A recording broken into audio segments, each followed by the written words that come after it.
What's going on, everyone, and welcome back to another episode of Friends of Mortgage Heroes. Today, we're joined by yet another young entrepreneur. Some say he has a young heart, but an old soul. If he's not listing homes, showing homes, closing deals, he's probably sinking putts and shooting birdies out on the golf course. Ladies and gentlemen, please give a warm welcome to today's guest, team leader of the Moore Group, a.k.a. the military-operated real estate group, Sebastian Winfield. Yeah. Let's go. That was by far the best introduction I've ever gotten right there. I love it. That's what we're here to do, bro. We want to make sure that you understand that we're listening. We're paying attention to what your Sebi's doing. That intro for me is always just, what sets the tone and gets me excited. Like before, I'll be like, all right, like I'm gonna go. But as soon as it hits, intro time, it's like, boom, let's go, locked in. Let's go. Let's tee this off now. Let's go. We're gonna hit that. Go. Perfect tee. So what's going on, man? How you been? How you doing? I've been good. Trying to stay busy. Lots going on. Yeah. Bouncing around all over the place. Yeah, I know. I hear you, man. I'm saying, you just say you're trying. I just see you guys. You guys are always doing something. You and your pops are like always up to something. Oh yeah, we have to be. Yeah, we have to be. How's your tee game right now? You're golfing. Not so great. No, not so great. Hey, I love the honest response, but hey, that's how it is. It's ups and downs. But like we were saying, you hit that one good chip, that one good putt, and you're like, okay. Yep. I'm good. I just need to go out there. I need one good round to bring me back, then I'll get the bug again. That's pretty cool, bro. Awesome. That's pretty cool. You know what? Not everything is freaking handy dandy out there in life, right? No. We always get these moments where you're doing so good, you're just so excited, can't wait to get back there again, repeat the same day, but that same day is hard to repeat itself, yeah? Yeah, no, 100%. It absolutely is. I mean, that's how it is for the pros too. Yeah. Yeah. So, I mean, back when I was playing every single day growing up and everything, it was a lot easier to stay consistent. And it was at that point because that was my life, my passion. So it's like, even if I was going through, a rut and stuff like that, just always had to push myself to get back out there. Now it's a little different though. Now I got to push myself to go back and work all the time. Yeah. So golf is always kind of set on the back burner nowadays. But I do want to try getting out there a little bit more, especially with the summer coming around. Longer, it's perfect time, man. I can't wait. We definitely got to go get a tee time. 100%. Brian, what's crazy about this is I've known Sebi just like pretty much the same age that I met you, which is pretty crazy. And what's pretty cool is these last Friends of Mortgage Heroes guests that we've had, you guys just keep getting younger. Like, where was I? Why did it took me to just now to become an entrepreneur, right? But you guys, bro, I'm just tripping out because I still see you at that 8-9-year-old kid that I met and seeing where you're at now, that old soul, and just like, bro, seeing you guys kick ass, not only just in golf, but you're a great student, you're a great entrepreneur, a great son to your dad. Like, you guys are partners, right? Yeah. So I know Brian wanted to ask you like the very first question, so I'm gonna let it go. Brian, no. So I wanted to say, like bringing it back. We started you saying you went to college to play golf. And when did you decide that that college wasn't the route, and you wanted to join the quote unquote the family business? Yeah. So back when I went to school, I did not go to school to go to school. Okay. Thank you. So I wanted to put that out there. Like college was the last thing I wanted to do. I wanted to go there and play golf. Nice. Because that was my life. So it got up there and I did it for it was like a semester and a half that I did. And I just woke up one morning and I was like, I don't know if I want to do this anymore. It was like, I kind of backtrack a little bit because my dad had just signed me up I flew down to visit him in LA, went to a Tony Robbins seminar, the Unleash Power Within. Yeah. That was super impactful. So anyone who is maybe on the fence, especially the younger people who are like, on the fence on what they want to do with their lives and so forth, I would recommend going to a seminar like that. Yeah. If it's not Tony Robbins, find something else that's similar to it. Calls you. Exactly. Yeah. And it was a great 3-day event. And it was that event that it started getting my mind turning about like, maybe I do want to shift gears and do something else because I'd been playing golf since I was 3 years old. Yeah, no, I remember. It was my life. I ate, breathed, and slept golf every single day. And I just got to a point where I was like, I want to try something different. And because it was just this grind. I was not playing all that great either at this point in time. And I just kind of had this epiphany. It's like, well, once I'm done with college, what's next? I'm going to have to be pretty much living out of my car, traveling around, playing in mini tour events and stuff like that. And I'm like, is that what I really, really want to do? Whoa. And then I was like, I'm going to just try something different. And again, if it doesn't work out, golf is not going anywhere and go back to it. You could be 40 and still exactly. be in the PGA. Yeah. But try something totally different. And real estate was also not the first thing on my mind that I wanted to do. It was more of, that opportunity was there with my dad. And I was like, you know what, let me just go try this out for a little bit. I'm going to try some other things too. Because all I knew when I decided to quit golf was that I wanted to be an entrepreneur. I wanted to make money. I wanted to, serve people, but I didn't know in what capacity I wanted to do it. So you're there at Tony Robbins. This guy has a huge impact on what your decision was. Going to college, take us a little bit of there. Like, what was? Do you remember that word or something that just made you like, that's it? And then you have your mom and your dad that are on real estate. So I'm sure that kind of felt like hey, I got a little bit of backbone right here. I got a support right here. They support everything. They've been supporting me through golf since I was 3 years old.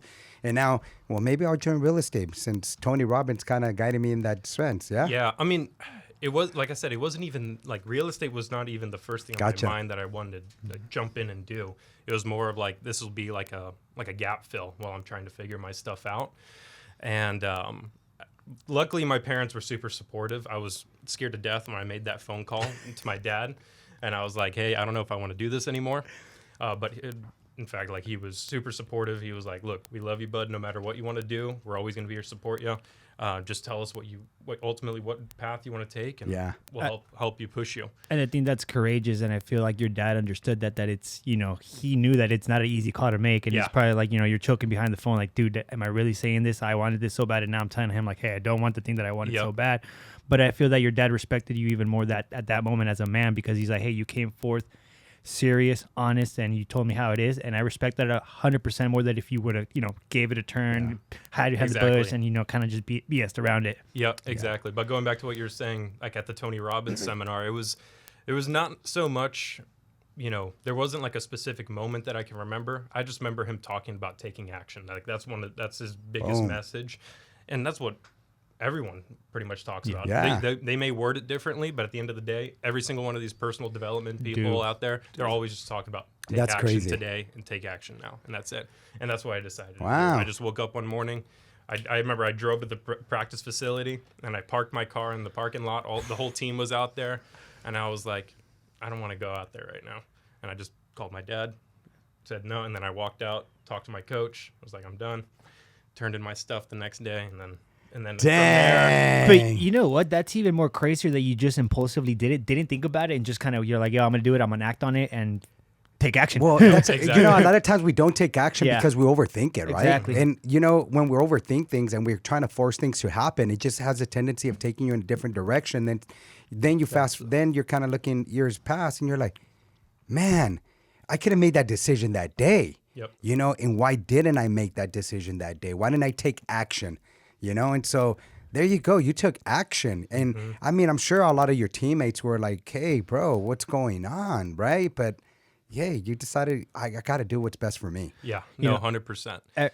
Everybody that I've talked to that, has success or is working towards something big, takes action. So share with us how you got started, actually working with your dad, and now, working on the big things you guys are doing, building this network, creating this community. How does that feel, man?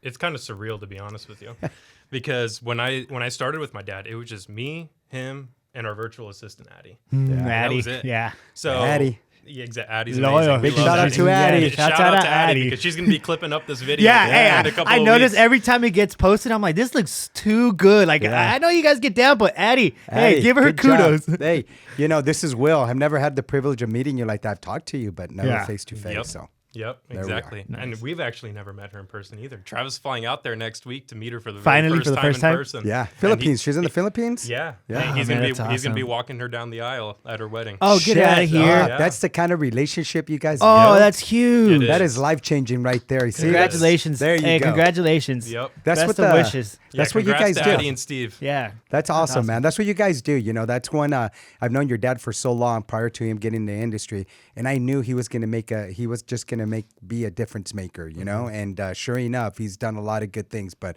I'm going to let you talk about it. Yeah. So kind of going back to how I got into it, though. So when I quit the team, I was in this weird rut, but anyway, he just sent me the link to start on my online courses and everything. So I started just chipping away at that because I finished out the school year at San Jose because I quit the team in March, finished out the semester in May or June, whatever it was. But I was working on my licenses and stuff in the meantime. And then when I finally got back home that summer, I started working with my dad just as doing admin stuff, pretty much, because I wasn't licensed yet. I didn't get licensed actually all the way until October. It took me a while to actually get the license done and everything. So I just helping him with admin stuff, and I hated that. It was terrible. Hey, that was not a good introduction to real estate because it sucked. And I was like, I don't know if I want to do this. It's like every entrepreneur's like literally like just like death wish. Like, no, we do not want to do any paperwork, any admin stuff. You know, in order to do your job the right way, you got to understand what it takes to get there. Yeah. You know, like in business, you know, when I first opened my office, I hated throwing out the trash. I hated putting a trash bag in it or even cleaning a toilet, but it was my office, right? And so I had to do those things, and that's how you start. You know, you just got to work your way up. Yep, no, exactly. And the thing is, my dad had a method to his madness, you know, putting me into those situations and having me do that grunt work. And then once I finally got licensed, it was October 1st, I remember, and I came home, I had the piece of paper with my provisional license and everything. And my dad was like, awesome. All right, I just got a lead. You're going out to show this house. And he's like, I'm not going with you. You're going on your own. And you're going to figure this out on your own. He's like, and he gave me the login to his lockbox info and everything. And he just threw me into it. Wow. First there day, you go. had no idea what I was doing. And then that was the beginning of it. And that's when I fell in love with it. Like the actual interaction with clients. Yep. And that's when I started falling in love with it from that moment on. That's pretty cool. You know what's pretty crazy is I don't blame you for quitting San Jose. You know, I don't know if you know this, but Christian, my son, went there too. And something about San Jose in the first semester is like, Dad, I want to go home. Yep. I'm like, what? You are practically home. You're only a few hours away, you know? And I'm like, Christian, you're going to have a contingency plan. You're going to have to write me at least a 1-page report, you know, stating like, what are you going to do? Like, you're going to leave there and then what's next, right? Next thing you know, within a minute, within 30 minutes, that's your best friend. He already had it. That's he had it, bro. He had it, you know. And then, like you, he finished off the year, you know. And it's something about San Jose. Yeah, there's something weird up there, something sinister. I hear you. And here you are now. Here we are in real estate. So tell me, you go through this transaction. What kind of experience did you have in this, and what kind of how did it impact you? So I mean, obviously, it was a learning curve. I remember. I'll never forget because again, my dad sees squirrels a lot, so he's kind of all over the place. He wasn't the best like trainer, like in the weeds and like in the transaction stuff. He's a great mentor when it comes to big picture things. Learn how to talk to people, but when it's actually getting into the nitty gritty of a transaction, he's the worst. Sorry, Dad. TC. Yeah. No, it's squirrel. Exactly. I just see similarities all around. So like I made a lot of mistakes. Like I remember calling the listing agent. I was like, "Hey, has the appraisal been ordered?" and then she was like, "That's your job to make sure that it's ordered with your lender." I'm like, "Yeah, you're right." Okay. So I made a lot of little mistakes like that, and just had to learn through those types of experiences. Wow, that's pretty cool, man. But we got to the closing table. I remember I did a lot of showings with that couple. Okay. I probably showed them like 30 homes or something like that. We finally found them something. Hey, welcome to real estate, huh? Yeah, exactly. Those are the ones that show you that you earn your commission. Some of them are super easy. You show them that first home and it's a done deal. But some of them take a lot more work. Oh yeah, you forget you're an Uber driver, your concierge service, right? And then if they have kids and all that, you have to just have other contingencies there in place. That's pretty cool, man. So, but no, that first transaction was pretty smooth. Once we got into escrow, into closing, it was pretty smooth transaction. And then from there, just started getting fed 1 or 2 more leads here and there. And just started working them, and that's awesome. And then I slowly started getting out of that within about 2 years into it. That's when I started getting to the leadership role. Damn, 2 years, has it been that long? How long have you been in this industry now? 5. 5 years? Are you serious? Yeah. Jeez. When we say time flies, time flies. Yeah. No, 5 years, Sebi. That's freaking impressive. It's crazy. It's like I blinked and now I'm here. Yeah. So a lot's happened. Yeah. So now you saw a lot of trends. I mean, you first got in, it was pretty darn easy. What's your market? What do you think we're trending into right now in this current market environment? So it's weird right now. It's weird. Like this first half of the year, obviously there was a lot of predictions that there was going to be rate cuts this summer and everything like that. But then inflation wasn't getting tampered down as quickly as the Fed thought. And now we're seeing kind of, these predictions get kicked back further and further. And I think it's going to happen. I think it's going to keep on happening for some time.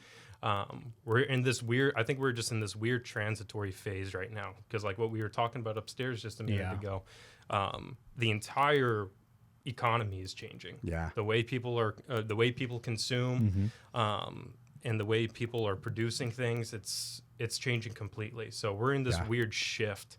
And I think it's going to be weird for a little bit longer, probably another few years in my opinion. Yeah. But I do think that the real estate market specifically, I don't foresee a crash or anything like that just because there's no inventory for one. Yeah. Rates, it's also weird because they can't cut them too quick. No, they can't. As soon as they do, the market's going to go even crazier, and it's going to make it impossible for first-time home buyers damn near. As it already is. What an old soul, right? I mean, you're young. You're like what, 19? When you got in the industry, huh? I was like doing the math. Like we're doing the math, but it's so cool to hear you talk about these things. Like that sounds like a true professional, somebody who's understands the market, is paying attention to the markets because you just want to be a resource to your clients. No, 100%. Well, and this is something that I've been interested in. Like when I decided to quit golf, like I said, all I knew is that I wanted to know how to make money so I could sustain myself and be independent on my own. Because the last thing I wanted was to rely on my parents, live in my parents' house and all that stuff, and try running it in that route. And that was the last thing I wanted. So I'll never forget. That was like the week after I quit the golf team. I picked up the Robert Kiyosaki book, Rich Dad Poor Dad. That was the very first read. I blew through it in like literally in one night, and then from there I just started diving in more and more about money. Yeah.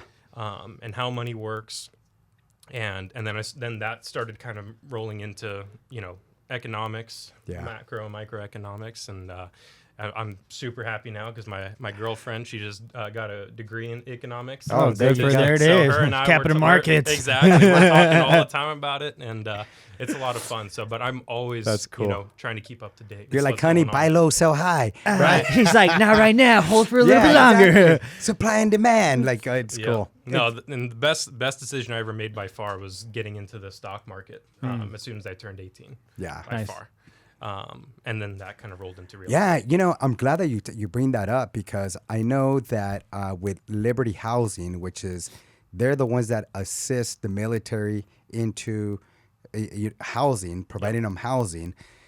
You were at the speaking event, and I was just like, bro, is that Sebi? Like, again, I see you like that 8, 9, 10-year-old playing with Ashton, Dylan, and them, and so to see how much you've grown, I was like, whoa, this guy already has a written budget.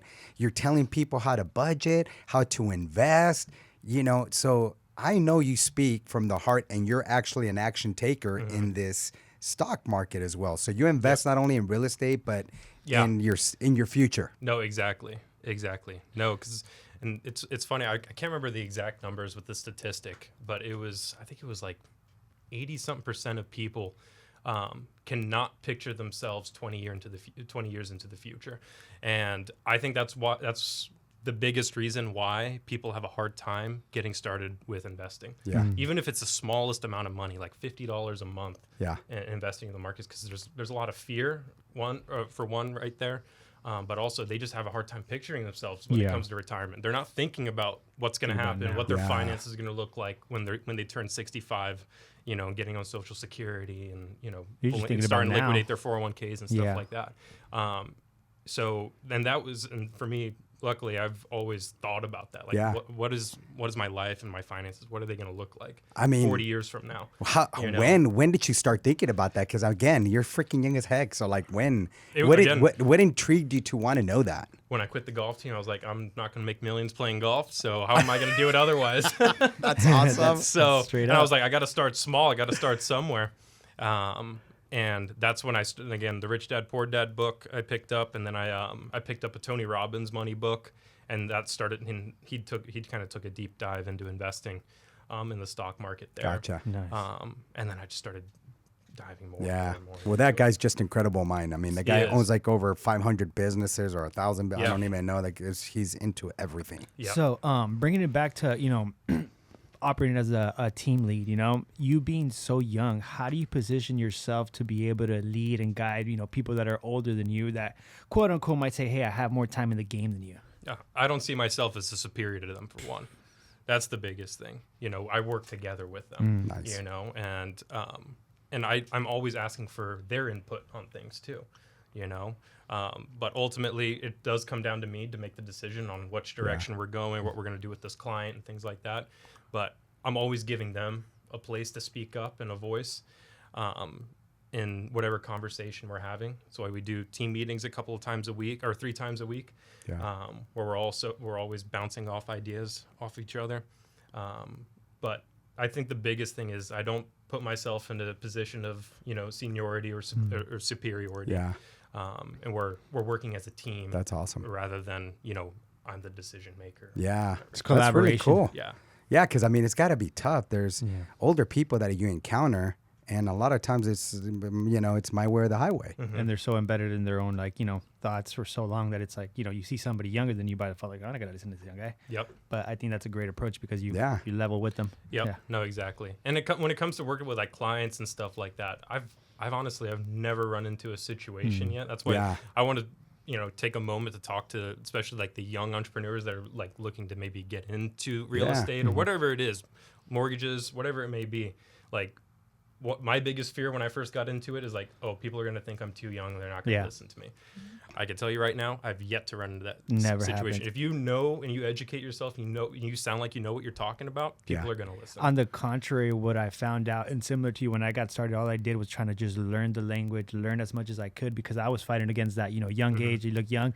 But it never happened that they're like, you're too young to help me out. It's more like, you're this young, you're doing this, and you know this much. Like, okay, great. Like, this is awesome. Like, I wish my kids, or I wish I would have started something like this young. So it's a lot different. It's like you played in your head one way, but in reality, it's a complete different outcome that you really, really get. Oh, that's awesome. Yeah. So what mentors do you feel you utilize today to help you kind of manage your young entrepreneurial mindset? So my dad obviously is kind of my biggest sounding board. Yeah. I listen to him when it comes to a lot. I don't listen to him when it comes to a lot. I could see. Yeah, we butt heads a lot, but it's good. It's healthy. But I would say I'm very blessed that I surround myself with people that are already at the level or at the position that where I want to be in 10, 20, 30, 40 years from now, and just ask them questions. And for me, like I have quite a few people that are like 70, 60 years old, where I'll just like, hey, can we go have a beer? And I'll buy them a couple of beers, and I'm just bouncing questions off great. them, but I don't really have like one person that I'm going to for everything. No, it sounds like you have multiple mentors, Exactly. And I think that's the best. Yeah. Then you get so many different points of view. Because again, if you only choose one person, you laser focus on them, you're only going to get one point of view on how to do a certain thing, or how to lead and stuff like that. And that's why I think it's better to talk to as many people as you possibly can and get who into you as can many actually, rooms. who can help you complement, etc. And then you pick, like, if you ask someone, what their leadership style is to 100 different people. Yeah. And they're all going to give you different answers. It may sound some may sound the same, but they're all going to give you different answers. And then ultimately, you just pick the one that you resonate with most, and that's what I try to do. Yeah. So, being that you're so young, how important is that mentorship? Oh, it's by far the most important, isn't it? That's by far the most important piece. Yeah. Yeah. So I think, wouldn't you agree that in real estate, relationships are so important with your clients, with your partners, people that are in the industry? Back in November of 2023, you posted that relationships are by far your most valuable asset. How do you transcend that superpower into your life and business? Yeah, so I'm glad that you brought that up. Good yeah, one. I like that. I like that you looked into that. No, but by far my relationships are my most powerful asset by far. Not money, there's nothing else that's more important. Yeah. Because I get so much out of my relationships with my friends, my family, my business partners, my clients. I learn something from absolutely everyone. So when it comes to, I think there's no really, can't really separate it from personal and business. I just get so much out of every single relationship I have, and that's why I cherish every single relationship that I have. Damn, that's awesome. Powerful, man. Yeah, I'm getting goosebumps because when I read that, like, that's one of the things that I connected with so much, because to me, relationships are so important. You never know, who you're going to need, who you have in your back pocket, who you're helping out, who impact you're making on that later down the line, might help you out as well. So it's like those relationships you make are like currency, and I like to call it like social currency, that you're basically like investing in somebody's relationship, because the money might not be there, but your relationship and that synergy can create something way bigger than just money. 100%. Yeah, 100%. And those relationships can turn into money too, and that's what people I think forget when people are people who don't take advantage, or not take advantage, but don't value every relationship that they have, and which I feel like a lot of people are like that, unfortunately, and where people do take advantage of other people just for their own gain. Benefit. That's when people start getting to a real deep hole within themselves too. And but if you take advantage of the opportunities that you're presented with every relationship that you encounter, there's just so much that can happen. Yeah. Oh no, definitely. I think relationship matter. It was, for me, it was just a few years ago that I acknowledged that I had that special talent. My special talent was actually building relationships. I go back to kids, my friends in elementary, and we still talk about things, and we still have a good time because of that relationship we built, even with clients. It's so powerful when you build these relationships, when especially they tell a Hispanic guy like me, hey, mi casa, su casa.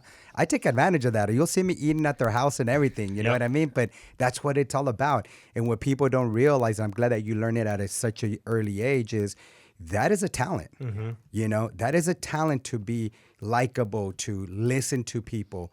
Because most of people, who do they want to hear? Who do they want to talk about? Themselves. Right? So...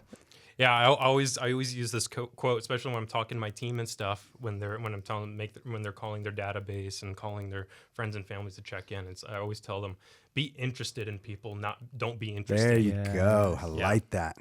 I like that. And what I realized is, like, when you're so interested in somebody, they'll eventually turn the flip and be interested in you, so that you don't have to go and talk about yourself. They're gonna ask you and give you the floor to be able to speak on whatever you want, but if you give it to them first. And I think it's I sometimes still kind of fight with that, because I like to talk a lot. I like being a host, you always want to be in control of the conversation, but at times I realize that you get the most information, the most critical information, when you just sit down, let them speak, and just let them run on, and let them say whatever they have to say. 100%. After that, then you can really intake and give them a solution, give them that good advice based on what they told you and not what you think they wanted. Yeah. Well, and it kind of goes back to what we were talking about, like, why it's so important to have mentors and stuff like that. Like, if you're going out trying to find people and all you're doing is talking and telling them about what you're going through and everything, you're not going to get much out of that. Instead, you got to talk about them, ask questions about them, and that's the only way you're going to learn anything. You don't learn anything about you talking. Right? You only learn by listening to others. Yeah. That was one of my goals today, was to be a better listener. Yep. Have a successful podcast and be a better listener. Because, I'm all about hearing, what does Sebi have to say right now? I want to know more about you. And when we're listening, we're asking the right questions. That's what we really get to know you. So I'm glad that you asked that question. That was and that you actually took the time to see what he's post out there, because it's so important. It's like, like, relationships are huge, right? So getting to know somebody, outside of business fundamentally really lets you know who they are, their values, what they believe in, what they like, what they don't like, and that ultimately helps you do life business together, because you truly understand them, instead of we just do business together. I know him as business Sebi. Like, no, I know Sebi, he likes doing this, he enjoys this is his outlook on life. Like, it's so much easier to connect rather than just try to connect. Yeah, exactly. Because if you just try having that business face on the whole time, you're not actually trying to get to know them. It's just going to be a transaction at the end of the day. And in this industry, you want those long-lasting relationships, especially if you generating referrals and stuff like that. That's the biggest thing, like the impact you make on your clients. Like, at least my goal is to always let them run off and be the walking billboard and say, hey, you guys have to go try Brian. You guys have to go do your loans with Brian. Just like when you go to a good restaurant, when you see a good movie, when you get a good product, you're vouching for them without them having to tell you like, hey, please go sell us. Like you had that good of an experience. And that's, what we here at Mortgage Cheers try to do just in general for everybody. And not just clients, partners, friends, like just anybody that's, I think truly who we are. Absolutely, man. So I think you guys, like your pops came up with this great, acronym, MORE. Yep. Can you tell us a little more about how that came up and how you feel about that representing that powerful word? Yep. So MORE stands for Military Operated Real Estate. And that was my dad's brainchild probably like 7-8 years ago. Yeah. And he didn't really do anything. He created a Facebook group, and it was meant to just be a network of military affiliated agents across the country where we can collaborate, send each other business, and bounce ideas off each other, and really help serving the military. Yeah. More military families. But now, what we're trying to shift to do is, rather than just it being this broker agnostic, Facebook group where we're just kind of collaborating with each other, now we're trying to bring it all under one umbrella. And that's also more network. At the time when there was a Facebook group, that was just an agent-facing platform too. It was just realtors working with realtors.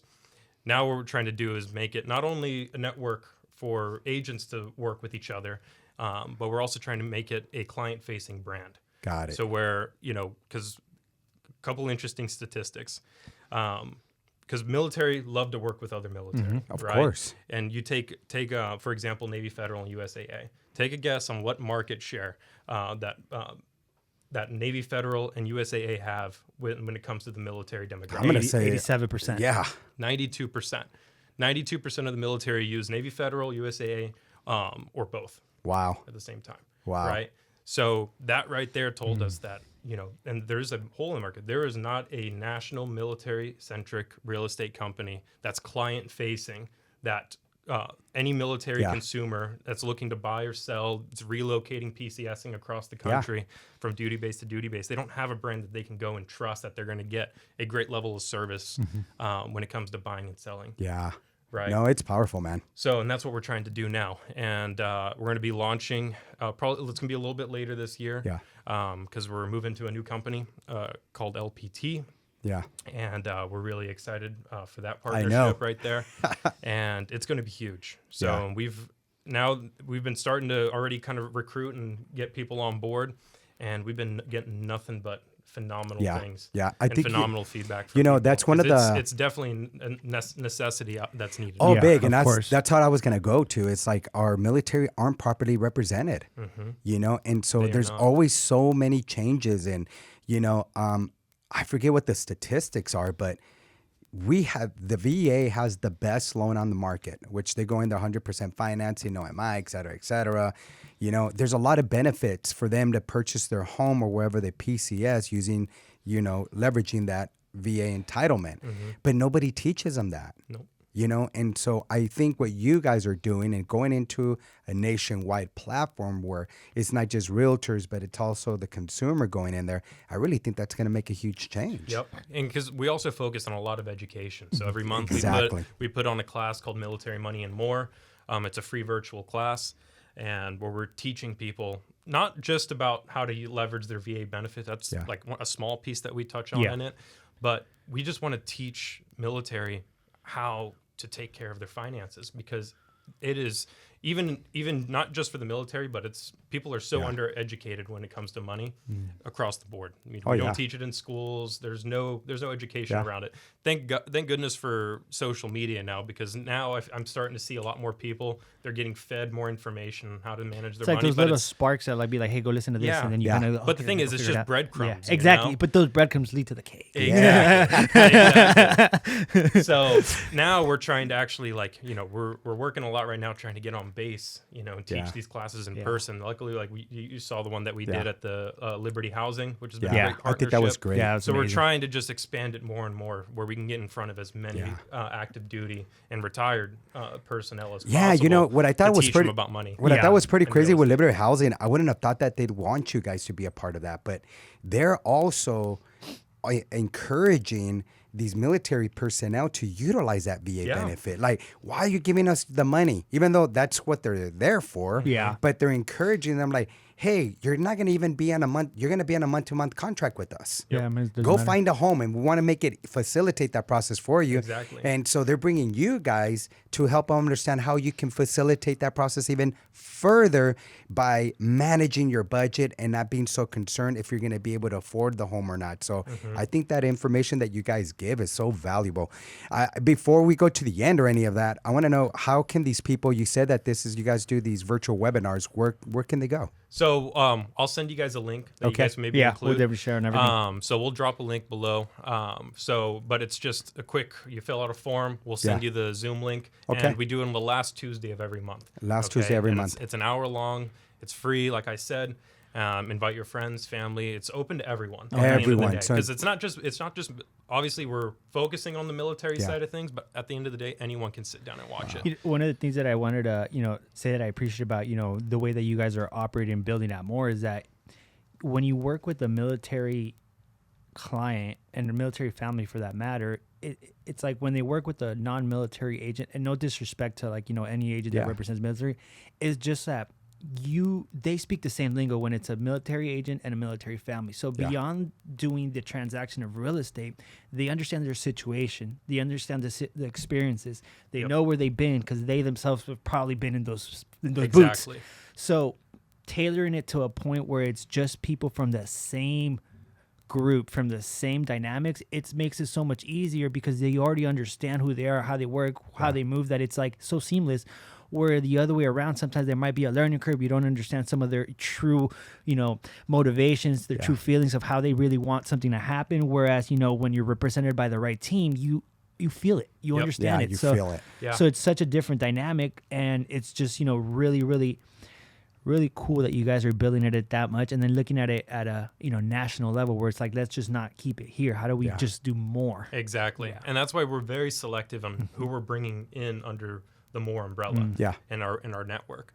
We're being very selective with who we're letting into it, because at the end of the day, we want to make sure that the end user, the client, the veteran is being taken care of, and that the person and the agent representing him knows the language, knows the lingo, and can sympathize with what they're going through, because PCSing is not easy. I did it quite a few times You're as a PCS kid. Exactly. Did it quite a few times as a kid, and it's not fun. Yeah, it is. It's not fun. So, and it's even harder when it's maybe the male spouse moving on their own, and their spouse is on deployment or something like that. And those cases specifically, where the wife is doing all the heavy lifting. Dad is overseas. He's doing what he has to do on deployment, and they have the kids, and she's making these big decisions of $500,000 to $250,000 that they're basically getting into debt, and she's the one that has to sign, move everything, keep care of the kids. So imagine somebody that doesn't understand that that dynamic. They're looking at it like, oh, it's fine, like let's just keep moving along. Where somebody that's been through that, it's like, I understand what we're going through. This is how we're going to mitigate through this. This is how we're going to maneuver through this, so that there's the least amount of stress, because I went through that. This happened to me. Happened to me. But then this is how we're going to. And I still have to take Sebi to golf. Bam. So, man, that's a lot right there. But it's true. It's pretty cool that you guys get it. You get it. You're a PCS kid. I mean, when I first met you, you guys were in Italy. I met your dad before I met you, but you were in Italy. Soon to get over here. That's pretty wild. Yeah. So navigating through all these waters of real estate being as it is, and you guys building this huge brand recognition of being nationwide, how do you manage your personal side? Because, I mean, you PCS, you move everywhere. How are you managing your personal side? Because I see that you were in Sweden not so long ago. Yep. What's up with that? I prioritize travel. Nice. In my life. I have to. Because, again, life's not all about work either. I love what we do, and I love the mission and the direction that we're moving. But at the end of the day, that's not what consumes me either. Because I have my passions, what I love to do, like golf. But the other thing that I would say even trumps golf nowadays is seeing the world.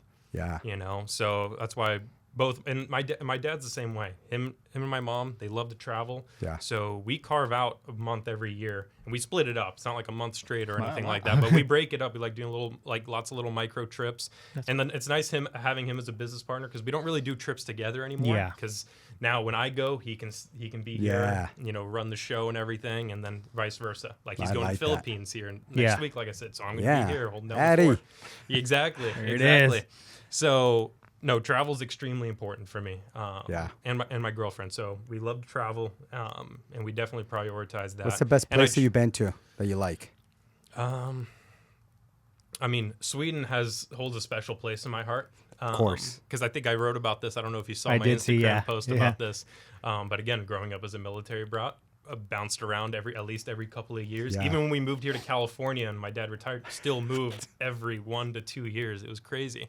So I've never had a home to go back to, and see the marks on the wall and how me growing up and stuff. So I never had that as a kid. Yeah. So I don't have anything to go back to, but Sweden's always been that one rock.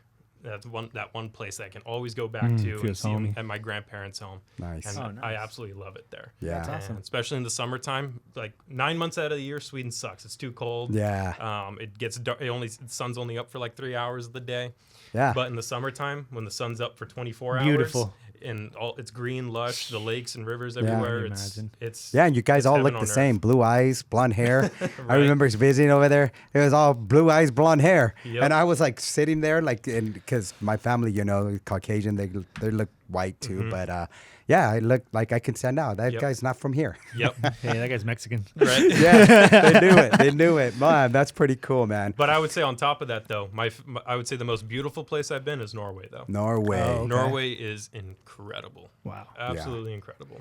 The fjords, taking the riverboat cruises through there, and it's just like you're in this tiny river, and then you got, 5,000 foot tall mountains, sheer mountainsides alongside you on each side of you with waterfalls coming down. It was just pretty cool. It's insane. Look at that, man. So does your girl go out golfing with you? Yeah. She does? Yeah. She doesn't actually golf with me. She Okay. just sits in the cart and has a couple that's the fun beverages. part. I just recently convinced my lady to start coming out. We went to the golf range the other day, so I was like, okay, cool. Yep. No, Yeah, it's fun. Yeah. She loves coming out. Like she'll just we'll bring a cooler with some drinks and yeah. stuff and just hang out, the two of us. Yeah. And It's fun. usually I like doing the afternoon rounds because nice. sunset's coming down. It's empty out there and we just hang out. Yeah, listen it's to calm. music. Nobody's telling hurry up. Yep. I know. I'm Exactly. telling Ashton, go hang out with Sebi. Yeah, I go know. over there. We need to go do I mean, this kind of- guy's semi-pro right here, Little they know. Teach us a little bit. Take a few pointers. And again, this is what it's all about, right? Friends of Mortgage Heroes is we want to teach our community to leverage and utilize the resources that we're giving them.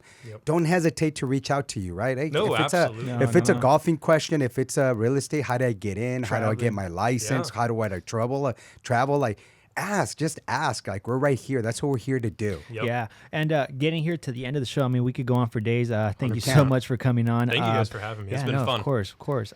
Is there anything that you guys wanted to say before we sign off? Any message you want to leave the guests or audience with? So, I mean, I would just say this kind of pointed to just young entrepreneurs in general because I know that's kind of the theme of the show that's been the last few episodes.